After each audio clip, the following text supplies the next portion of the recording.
Ongezeko la ufaulu wa wanafunzi kwenye shule kongwe ya msingi Nuja wilayani Kahama umetajwa kuwa umeongezeka baada ya wazazi na walezi kushirikishwa na kuanza kuchangia chakula cha mchana kwa wanafunzi. Frank Mshana anaripoti.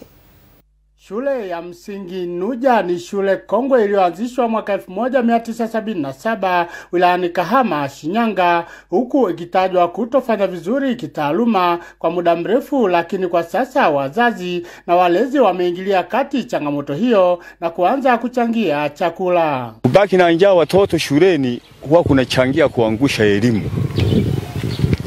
Kwa maana mtoto asipokuwa anapata chakula shuleni hawezi kumudu masomo.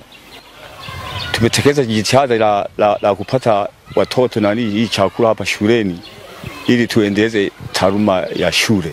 Swala la chakula shuleni lina mchango mkubwa sana katika kujifunza kwa mwanafunzi, kwa sababu mwanafunzi kwanza ataipenda shule kwa sababu wanakula chakula cha pamoja. Watoto wote wale chakula shuleni, njoni mjifunze Nuja hapa.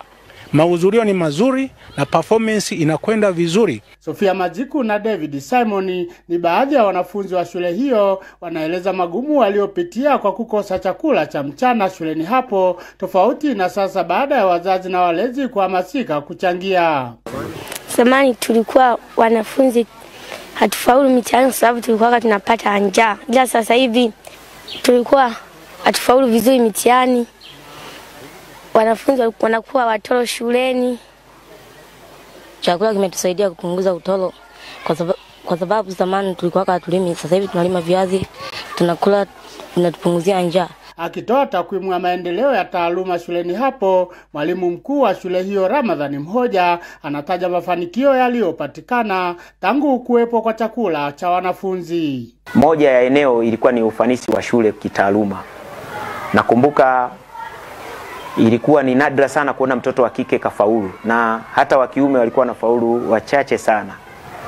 Lakini baada ya maelekezo yale ya wadhibiti ubora, tulilazimika pia kutekeleza jambo lingine la chakula, mpango wa chakula shuleni, ili iweze pengine kusaidia mahudhurio, lakini pia kuongeza hali ya ufanisi